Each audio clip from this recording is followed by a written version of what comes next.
given me Sarah and Ms. Hoa given me some questions, and I'm going to kind of read the question or paraphrase the question, give you my answers. Okay. And by the way, these are great questions. First question is this: my company has been selling technological devices for over 20 years. We sell our products at a fixed price according to standard pricing of the company. We make about a 5 to 10% profit, and currently there are lots of companies doing the same thing and creating lots of competition in the market. As a result, we've had to reduce our price to keep up with the market, which has made our profit fall to 1 to 2%, affecting our entire business. If this goes on for long, we might be at a loss due to our spending on paying employees, renting stores. How do we continue to sell our products without reducing the price? Okay, so there's 6 questions here, and there's 2 others that are very similar, and I'll address each of them, but let me kind of address from the very beginning. When we're in an age of technological change, technology races as faster than anybody can see.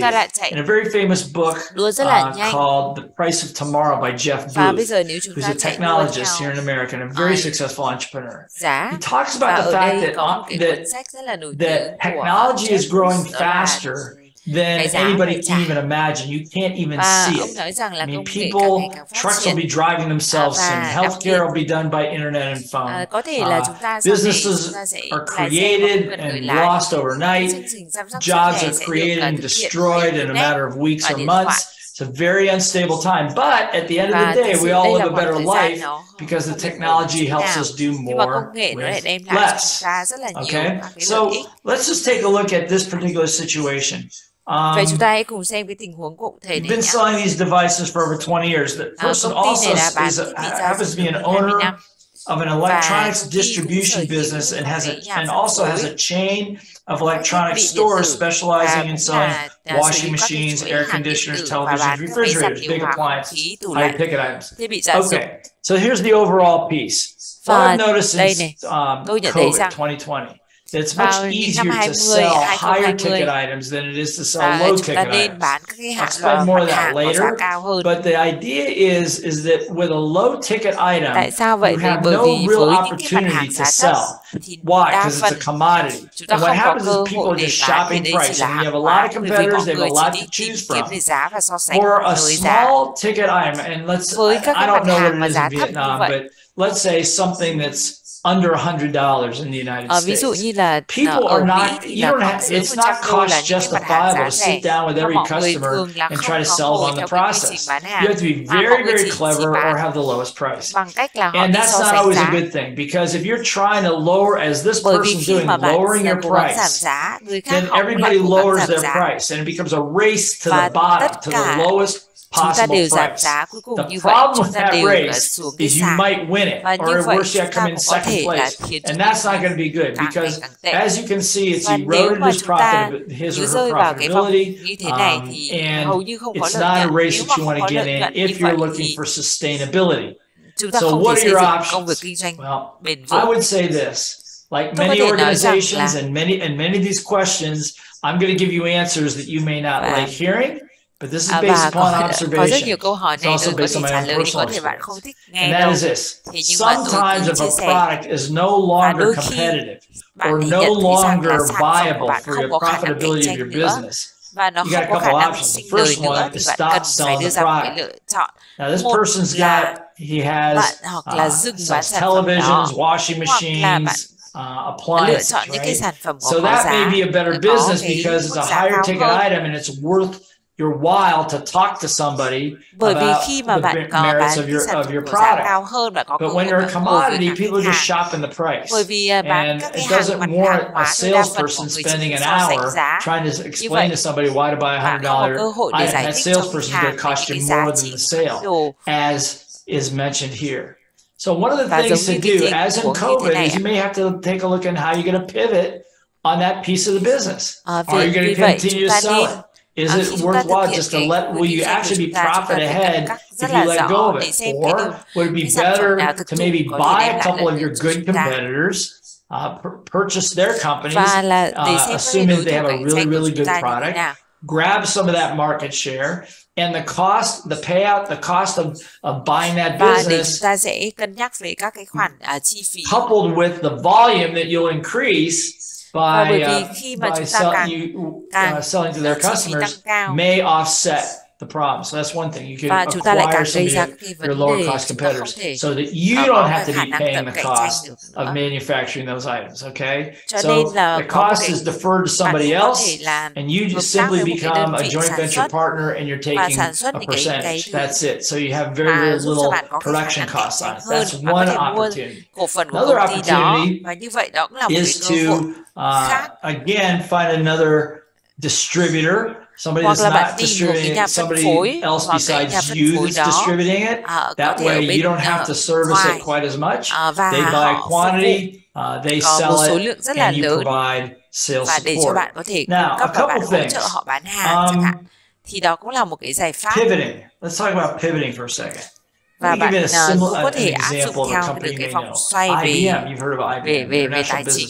Giống như là IBM, các bạn nhớ nhé, nhiều năm trước đây. I went to a talk, actually IBM and Xerox. Khi mà tôi nói chuyện với cả IBM và Xerox, và trong cái buổi nói chuyện đó, chủ tịch hội đồng quản trị của Xerox công ty, các anh ấy đã nhận ra được rằng trong khi mà chúng tôi trò chuyện với nhau thì lúc đấy họ mới thấy rằng cái chi phí that the retail price of a Ricoh, that's a manufacturer, Ricoh copier was less than Xerox's production cost of the same item. Let me say it again.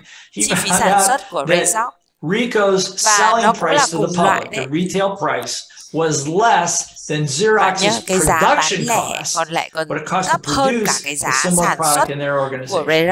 At that point, what's he going to do? This is when the Japanese market invaded, Japanese technology invaded the US market, and they had to make some very difficult choices, one of which was whether they're going to continue to offer those machines. IBM faced the same problem with their lower-end mini computers and office machines. So let me tell you what IBM did. IBM figured that where do they offer the greatest value to their customers?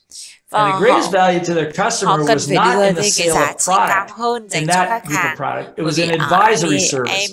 In other words, helping organizations set up their IT systems, advising their distributors on how to sell some of their products. So that became a new cost item, a new source of revenue for IBM that became very, very, very big. So in this case, for this person, is that if you're going to provide, maybe what you do is you offset the low-cost commodity item in the ways I said. Number two is focus more on your higher ticket items, but add some advisory service. In other words, teach those distributors how to sell. Teach them the merits. Give them some presentations, put some PowerPoint slides together to train them with, so that when somebody comes onto the floor, or somebody's looking to buy a quantity of products, they have a professional presentation to use, or their salespeople on the floor know what they're talking about. So again, that becomes an advisory service that you can actually charge for big accounts. Like I said, I think it's easier to sell higher ticket items than it is smaller ticket items. If I'm spending $250 US dollars or $300 on a washing machine, that's not khi mà mua một chiếc máy giặt nhưng mà tư vấn trao giá trị thêm cho khách hàng. If I have high-end customers that are builders and developers that are building quan trọng nhất đó là multifamily doing multifamily housing, khách hàng và rất là nhiều các hộ gia đình khác. Họ rất là muốn mua 500 hoặc là 1.000 máy giặt, that sale is a little more interesting và được giảm giá đó đối với một đơn vị. Có nghĩa là chúng ta bán được một who's the market you're trying to sell to? Are those little chúng ta bán ở trong cái thị trường technology pieces, standard pieces that you sell? Is that really your market?